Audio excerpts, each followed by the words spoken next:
The NDP leadership race is on, and I'm going to be talking to one of the candidates, Kathleen Ganley.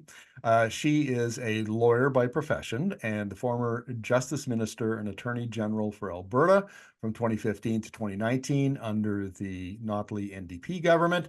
And during the years in opposition, up until recently, she was the Energy critic. So I've interviewed her once, twice in that capacity. So welcome to the interview, Kathleen. Thanks so much for having me.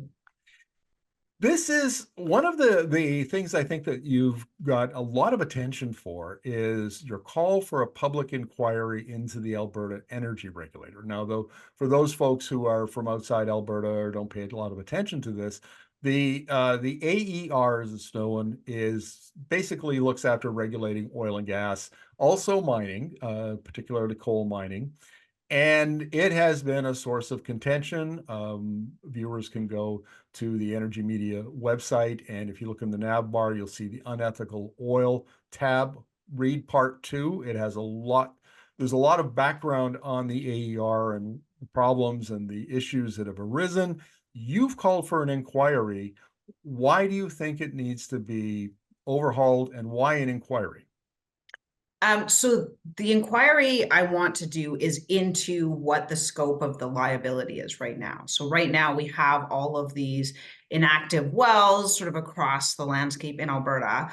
And this is a problem that, if not solved by industry, will ultimately fall to the public, right? We can't just leave those all over the landscape. It's dangerous. It's potential environmental contamination. And I think the public deserves to understand and know what the scope of the liability is, right? Because a lot of these liabilities stem from years and years and years ago, when mass profits were being generated and we didn't take care of it. So I think we need to learn from the mistakes of the past in order to move forward into the future.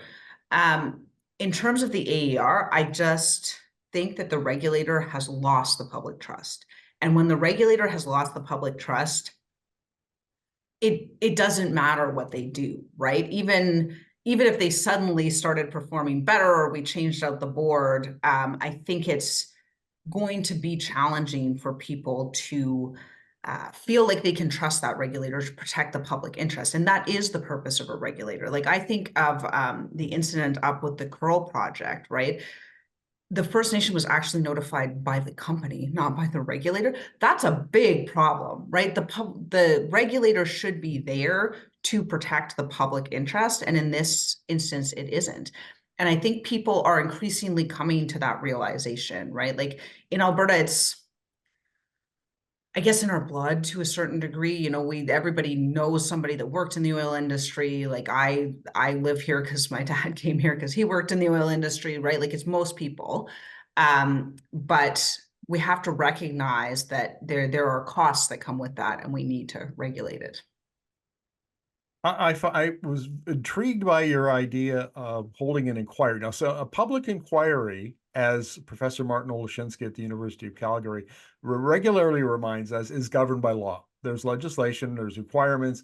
It is not just you have to work really hard, like former Premier Jason Kenney did, to make it a kangaroo court.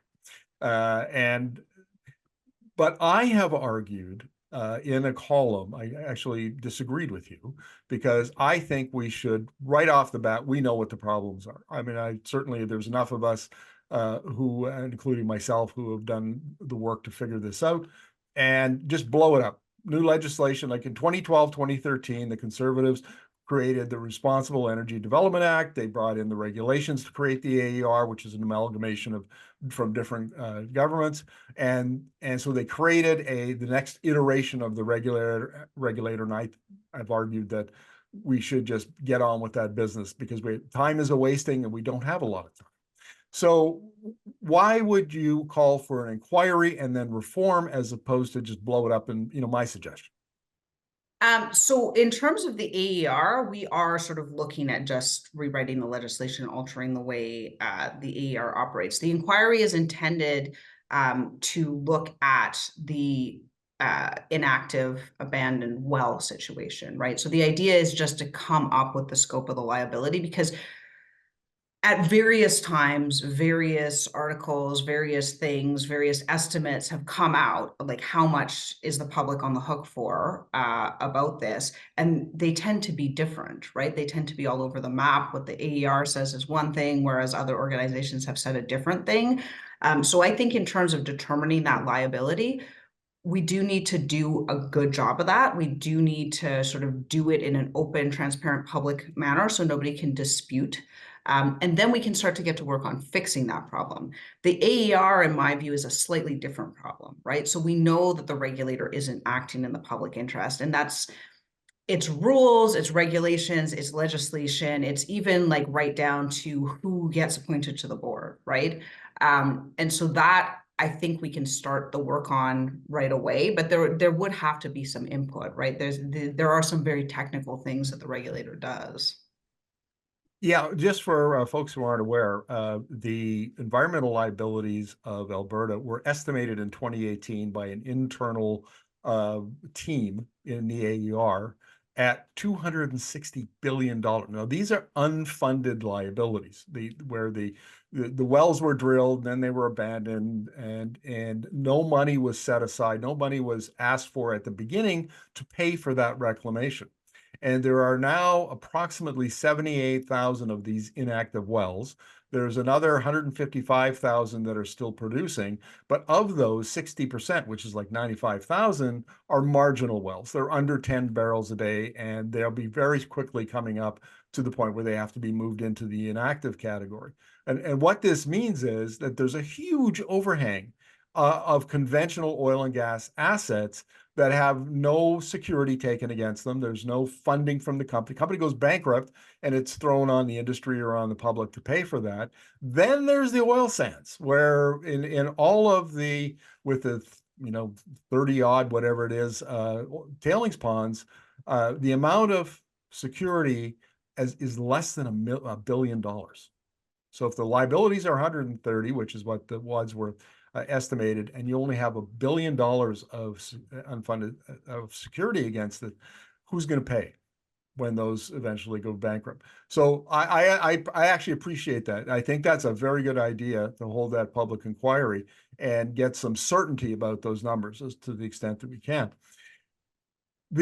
I know you haven't had a chance to read Dave Yeager's report yet which was a review of the AER. It was released yesterday, even though I think it was submitted to the minister many months ago. And give us a little bit of the background on this, because this is kind of typical of how this government approaches a review. Just give it to one of your buddies and send them off to write a report. Yeah, so the author, David Yeager, was involved in the Wild Rose Party. He was a big supporter of Danielle Smith, so he's definitely like an insider to that group. And this was awarded by way of a sole source contract. So essentially, the government is saying, and the provision they used, because they have to have, if you're in government, you have to have a provision to get around the normal open competition process. They basically said, this is the only person that can do this review, which really makes you wonder as to the scope of the review, right? Because the idea that in Alberta, which is a province basically filled with energy experts, there's only one person that could possibly consider the way the AER is conducting business.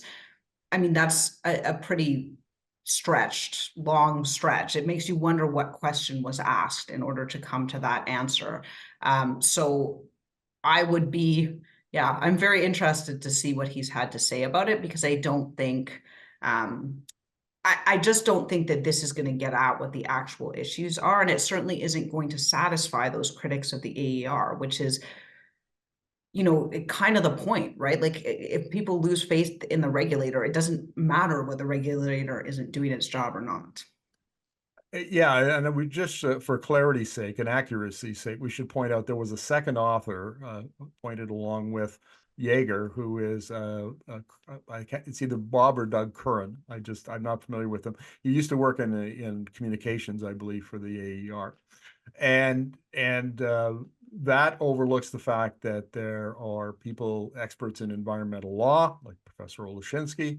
There are quite a few of those. There are people with expertise in environmental liabilities within the industry. There's just probably hundreds of folks who have the kind of expertise who could have participated on or led this review. And Dave Yeager's background is that he's worked in the service industry and he owned the Roughneck magazine and he's a frequent, commentator on issues. But he clearly does not have in my opinion, does not have the expertise to undertake this review. Let's then talk about another aspect of how this government goes about undertaking policy. And that is back in August of last year, it announced a moratorium, Oh. 7-month moratorium on new wind and solar development in Alberta. It was hugely controversial. Where do you stand on that? Yeah, it was ridiculous from beginning to end.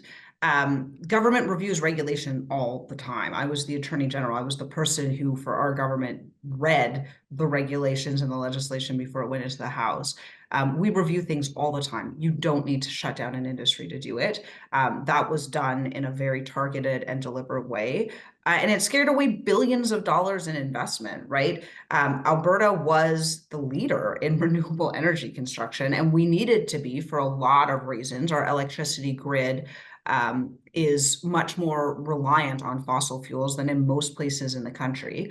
And they just shut that down. Now, in law, they have now removed that ban. But like in fact, it's sort of acting as a continued ban. Like if you look at the map, someone did a sort of a bingo dauber map of where renewable energy projects are prohibited. And basically it's where there's wind. So it's extremely problematic. Yeah, we saw TransAlta cancel 2 or 3 projects the other day precisely for this, and I interviewed Dan Balaban, who's the CEO of Greengate Power. They're one of the big solar developers and wind developers, and he said there still will be investment, but he said it will be a lot less than it would have been otherwise.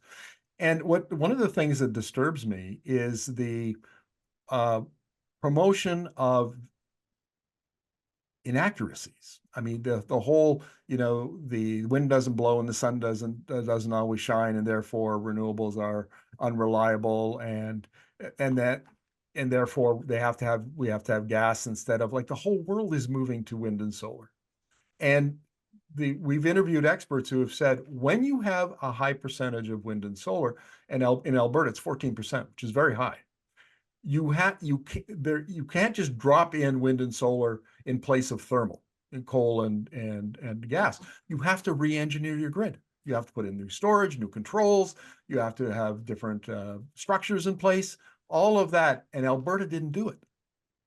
It didn't do it. And to be honest, Kathleen, I think some of this started under the NDP government, the stuff that didn't get done, and then continued under the UCP. And it seems like there's Alberta is so out of step with what's happening, even south, in the United States, and never mind globally. And I don't know, how do you fix that? Yeah, I mean, we are behind, right? If you look at storage needs to be able to participate in the grid. The UCP introduced a bill, they let it die on the order paper, they introduced it again, it came in, then they had to solve the tariff problem. And it just sort of took forever. I think they finally proclaimed that legislation, but like the idea that fossil fuels are the only solution to reliability is just fundamentally untrue. Like that's just a lie that they like to tell. So allowing storage onto the grid, interties are another, big potential part of this, especially when you're intertying to places like BC or Manitoba that have hydro, right? Because in some fashion that hydro can almost act as a battery, right? Like we can sell solar and then we can buy back the power when we need it. Now that requires that we change the agreement in certain ways so that we can buy power when we need it, despite our sort of $999 cap. But it's definitely a possibility, and we should be examining it, right? Like we need to understand that the future is coming. Now, here at Energy Media, we've looked at the idea of a Western Canadian power grid, where the two hydro bookend provinces, BC and Manitoba, uh, trade electricity east and west with the two provinces, Alberta and Saskatchewan, that have very, very good wind and solar resources. The biggest problem, I am told, the biggest impediment to making that vision a reality is politics. The provinces don't want to talk to each other. They don't want to even begin the discussions on this project. If you were elected leader of the NDP and become premier in 2027, would you initiate these conversations? Yeah, 100%. I think we have to, especially in Alberta, right? We don't have access to the same hydro resources. And I do believe that we should set 2035 as the goal for our net zero grid. I understand that we may go a little bit past that, but if we don't set goals, if we don't send signals to the market, we're going to achieve nothing. So I absolutely think we need to have those conversations. Well, let's talk about a more practical issue for Alberta consumers, and that is high electricity bills. And I have to say, this winter when there were prices over the last 2 years, prices have really gone up. I mean, we're talking at one point there was information floating around about maybe an average of 30 cents a kilowatt hour, which would be far, far higher than any other major province in Canada. I think Quebec and Manitoba are in the 7 cents a kilowatt hour, and here in BC, it's like 9 or 10 cents a kilowatt hour. So three or four times what it is in other provinces of the equivalent size. Why have consumers been gouged, in your opinion? Yeah, so I mean, I have opinions about the fact that we moved to this sort of electricity market at all in the first place. I don't think that that was the right decision. I think that the high power prices you see are a direct result of those decisions that were made in the 90s. That being said, we are where we are, but there is no regulation at all on how much profit can be generated. So these large incumbent generators who have a large percentage and an even larger percentage of what you would call the dispatchable power, so power that can be turned on and off. They're mostly fossil fuels, obviously. They can essentially bid their electricity into the grid at almost any price they want, knowing that the grid is going to have to buy it because they're going to need the power, right? And so they, bid it in at sort of exorbitant rates of profit. So essentially what's happening is the average consumer and small businesses who are often on this rate too have to pay it. And meanwhile, these large incumbent generators are generating massive profits. Now, there is a whole thing about using the money to reinvest in the grid. So I'm not saying they shouldn't generate any profit, but it is possible. Texas, for instance, has sort of limited the amount that you can overbid. And we have this in other areas, right? You can only charge so much for goods that the public needs. And so I would commit to ending that. Yeah, it's called economic withholding, and I've interviewed energy economist Dave Gray a couple of times about this and how the big power suppliers can basically game the system. And to some extent, in fairness, the economic withholding was designed into the market to allow companies to make higher profits after a period of sustained low profits, so that they would all average out over the long term. It was the idea. And the problem, of course, is the companies figured out how to game the system, and so that the excess profits lasted much longer than they were intended to. Now, the government has announced, and it did this in early March, that it has directed the Alberta Electric System Operator to restructure the market, to come back with some ideas. Given the way this government operates, do you have a lot of confidence that we're going to see a process that leads to good regulation and policy? Because that's not their track record. Yeah, I have absolutely no confidence that we will see. I mean, their solution to the fact that people are experiencing surging energy prices on the regulated rate option is to rename it the rate of last resort, as though that's somehow less confusing. It's not a solution to any problem. But I think, like, fundamentally, I think that they don't think that this is a bug in the system. They think that it's a good thing. They think that people who have a lot of money, who have a lot of capital, making a lot more money is the right thing, right? I don't think um, their view on economics is that if you give more to those who are very wealthy, that somehow that's going to help everyone. It's been disproven time and time again, but I think that they're never going to do anything to rein in the rich and powerful getting away with things at the cost of the population, because they think that that's a good part of the system. Well, there is a business component to this. I mean, 80% roughly of all of the power consumed in Alberta is by industry and large commercial enterprises. Alberta is home to refineries, it's home to upgraders, it's home to the oil sands, the biggest, it's the largest industrial project in Canadian history. And so that's where the bulk of the electricity is consumed. And it seems to me that if you can't design a system that provides affordable, competitive rates, and not only competitive rates, these days we're moving more and more to a world where the GHG intensity of your electricity system becomes a competitive advantage. If you've got high emissions in your power sector, you're in trouble because somebody somewhere is going to start taxing that and adding to your costs and making you uncompetitive.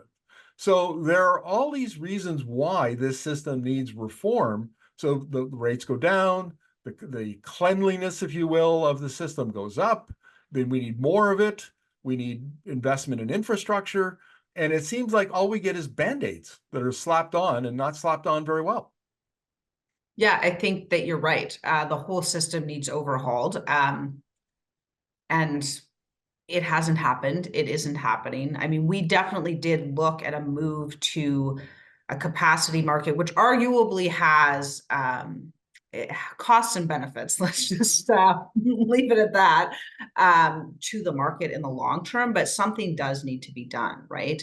Because prices are way, way up, and we aren't seeing the transition in Alberta. And because of the nature of our electricity, because of how our power is generated, and our lack of hydro resources, I think we really do need to think about that in a bit of a longer term way. One of your leadership competitors, Gil McGowan, who has since dropped out of the race, but at one point he was arguing that in fact the system should be re-regulated, basically go back to the way it was. Where would you stand on a move like that? I think it's worth looking into. I really do. I think the difficulty is like the costs are, I mean, this is the problem with deregulating things. You deregulate it, right? And then you get sort of private capital in it. And then to buy it back, the cost can be like really exorbitant to the public, right? And I don't know off the top of my head what those costs would be. It'd be pretty difficult to calculate them. So yeah, I think we should look into it, but I wouldn't say that I know the answer right now. Well, let's wrap up our interview, Kathleen, with the issue of coal mining in the Eastern Slopes. And not only is there a lot of opposition to this, there's been an Australian company that's been involved, there has been, but the part of the story that we have reported on is the AER does the applications and they getting for stakeholders to provide input or to raise concerns in the regulatory process is almost impossible. And they will say there's a 30-day review process. Somebody puts in a notice of objection or wants to comment, and a day after it's opened, it's closed already. Oh no, we already approved this project. I mean, there's stuff like that going on all the time. And of course, this plays into the water issue. There's a severe water issue in Alberta. So give me your take on coal mining in the Eastern Slopes and how a Premier Kathleen Ganley would handle it. Yeah, I think the take is no. It's the cost benefit on this just isn't there anymore, right? So the UCP removed the protections and a couple projects slipped through. They put them back on. Now we're probably going to get sued as a province over that, so that'll be fun. But the cost to the public versus the benefit, like we need to be thinking about the water consumption. As you mentioned, we're about to experience a significant drought. And there are indications that will be the case for several years to come, right? We're just having problems with our water. So we need to prioritize human consumption. We need to prioritize crops. We need to prioritize livestock. Like there are things that need to be prioritized that aren't this. And there's other issues that play into that. But I also think like the royalties that come to the province from this versus, you know, the potential economic damage, the potential environmental damage, um, I just I don't think it's there. I just don't think it's worthwhile. I actually have another question for you before we wrap up Sure. the at Energy Media, we define our mission as reporting on the global energy transition. And so half of our interviews are with global experts in the US and Europe and so on. The other half is what are the implications for Canada, but most specifically, the implications for Alberta. And I have to say, with years and years of reporting behind me, I'm appalled at the extent to which this current government and the industry and the business community are oblivious to the fact that we are in a transition and there's an existential threat to the Alberta oil and gas industry. So maybe just explain to viewers what's your take on the energy transition and how would a Ganley government respond to it? Yeah, so I think there's a lot of smart things that can be done in terms of policy, but I think that the government's role, and I think we very much learned this the last time we were in government. We did what I would call a pretty decent economic policy, the carbon tax on, you know, trying to transition those emissions. We talked to industry, we had support from industry, we had support from environmentalists. What we didn't do was bring the public with us. And I think it's because sort of emotionally there's an attachment in Alberta, right? There's an attachment to the industry that kind of built our province. And I think we do need to acknowledge that. But we also need to acknowledge that change is happening and we can either lead the change or we can be left behind and deal with the consequences. And so I think we just need to talk to people a little bit differently about this. There is still, if you read polling, there's still a lot of skepticism about climate change in Alberta. I think that's problematic. It often makes people like me, who are left-wing politicians, want to yell climate emergency at them. I don't think that's how we succeed. I think the psychological evidence is clear that makes people entrench in their positions. So what do we talk about? What they're actually experiencing, the drought that's coming, the fact that our kids can't play outside because there's smoke in the sky, and that is climate change. And I think that that does bring people along. The right has done a very good job of framing this for people as you can either care about feeding your kids or you can care about climate change. That's not true. Action on climate change is an economic opportunity, and we need to like stand firm in that and say it consistently and provide people with an alternate economic narrative, which I think we haven't in the past done a very good job of. Well, Kathleen, good luck in the race, which ends next month, and thank you very much for this. Thanks so much for having me. I really appreciate it.